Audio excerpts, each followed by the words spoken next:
Welcome back to the Essentials of Entrepreneurship. This is Module 2, and we're going to talk about entrepreneurial finance. Okay, you've got your first-person opportunity. You're ready to move into the formal evaluation of this, and what we're going to have to do now is we're going to have to do a feasibility study. Okay, so we're going to sit down, open up Excel, and start plugging in some numbers. Now, what are we going to produce? Well, in Excel, we're going to produce an income statement. We're going to produce a projected income statement. Well, how do you produce a projected income statement for a business that doesn't exist? Well, we're going to use research. We're going to use best guesses. We're going to use hopefully conservative projections, hopefully. But we're going to produce a income statement. We're also going to produce a cash flow statement because we need cash in order to evaluate our opportunity. We need cash flows. Okay? So, income statement, cash flow statement. How about a balance sheet? Now, I hope you're not sitting there looking at me going, what's a balance sheet? In fact, I hope you're not saying, what's an income statement? What's a cash flow statement? But don't worry, if you don't know what they are right now, we've got a quick fix for that. Balance sheets, some people ask for them, some people don't. Balance sheets, because of the nature of what a balance sheet is, it can be very ambiguous. It can be very ambiguous for a projected business. So you may not want to do a balance sheet. I only do balance sheets in my financial projections if the client asks for it. If the client says, I want a balance sheet, I give them a balance sheet. Otherwise, cash flow, income statement, that's really what we want to use. Okay, so our financial statements. Now, do you want to start with the cash flow statement or the income statement? The answer is it depends. It really depends on the nature of your business. Sometimes it's easier to do the cash flow statement first. Just look at the flows of cash and how they're going to come in and out of the business, and that one is a lot easier. Sometimes it's easier to start with the income statement. Now, my income statements and cash flow statements are going to look very similar. Okay, I'm not going to use the reduced common cash flow statement format that you see published in financial reports. No, my cash flow statement is going to have more or less the same line items of income, of revenue, the same line items of expenses that my income statement does. And I want to do this monthly. Okay, and I say this all the time. I teach this in class. I teach it for an entire term, and my students come back and they bring me, quarterly or annual, right? This doesn't help me as an entrepreneur. Okay, I need to know, especially when I get to my cash flow, where is my cash flow monthly? The fact that my cash flow is positive at the end of each quarter does not necessarily mean I had the cash to pay my salaries in month 1 and month 2 of that quarter. If that cash all came in month 3, well, then it's never going to happen because my employees are probably going to walk out in month 1 or month 2 when they don't get paid. Do it monthly. The reason for this, another reason 2 for this, is that you're on Excel. It's easy, right? You're dragging and dropping. You're dragging formulas across. To do 60 months is as easy as to do 5 years. It's the same. It's just dragging it out, okay? Also, when you want to make it quarterly or annually, right, it's easy to do it from a monthly. Whereas if you've done quarterly or yearly and now you need monthly, that's difficult. Do it monthly. Monthly income statement, monthly cash flow statement. Okay? We're going to do them monthly. These are going to show us how our business is going to perform, what we're expecting. And in terms of the cash flow statement, the cash flow is going to tell us how much cash do we have, how much cash do we need, when do we need it. It'll also tell us about break-even. Now, this break-even, if any of you have ever performed break-even analyses before, there's a couple different kinds of break-even out there, right? There's break-even that we perform in business all the time where we talk about a product or how many units or how many sales that this business needs to perform to break even. This is not what we're talking about here. We're talking here about investment break-even, right? You are going to put money into this company. If not, somebody else is going to put money into this company. When are they going to get their money out of the company?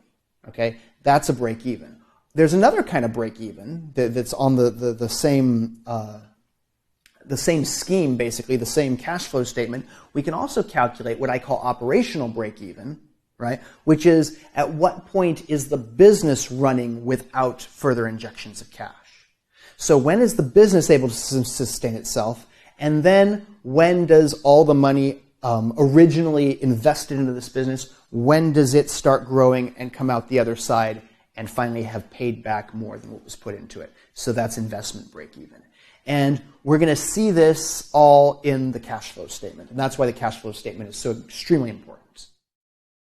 So we use the cash flow statement for a lot of operational things in seeing how our business is going to do operationally. How about the income statement? Well, the income statement really is going to show us the book profitability of this venture. It's also, like the cash flow statement, going to help us control expenses, and it helps us with scenario evaluation. Okay.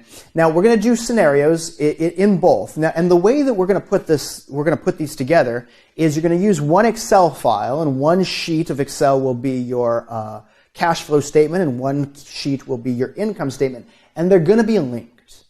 And this is one of the best pieces of advice I can give you. Link everything. Link everything. Because when you're evaluating your business, you go, well, what if we charge a little bit more for this product? Or what if we think, no, we thought we were going to sell more of this, but now we're going to sell more of this? Or what if we can actually get this supplied at a lower cost? You go in and you change the one thing, and it changes everything, right? Because you create your income statement and your cash flow statement, and they're linked. So what I like to have is I actually like to have, tab 1 on my Excel will simply be basic info, right? And I start putting assumptions in there. And that's the only place where I ever change those assumptions. Okay, and as I change them there, they get linked over to other tabs in Excel, and they update everything. So make sure as you're putting together your feasibility study that you link it up, that you have as few open cells, loose cells as possible, so that and that you have one page somewhere that shows you kind of the main variables and the main data points that you're working with, so you can see it all in one glance. And what I often do is when I'm ready to present that to someone, I clean it up and basically just call it my basic info sheet, in which case that you can look at and you can see this is what I'm selling. This is how many I think I'm going to sell month 1, which equates to this year 1. This is the price. This is the number of customers. It has all that information kind of right up front, and that's very nice and clean for investors. So you get these sheets together, and you can now start running some graphs. And investors love graphs because now they don't have to look at cells and cells and cells full of numbers. They can start looking at the visualization of things. So you can do something like you see here. You've got 5-year projected net income. Okay? And here you also see some scenarios, right? You can see that there's a probable case, there's a best case, there's a worst case scenario. Scenarios are good for you, and they're very good for an investor because we're predicting the future here. And we want to use a base case scenario based on what the market research, what the market data indicates we should have. In fact, once you become very experienced in it like myself, what you really do is what the market predicts is really your best case scenario. Then you throw some flies in the ointment, as we say. You throw in some, well, what if something happens and we don't start off as quick as we thought, or we run into a problem here or there, and then that's the base case. And then we throw something even worse into it. Well, what if there's a shortage in the supply of a certain element that we need to get this done, and you create a worst case scenario.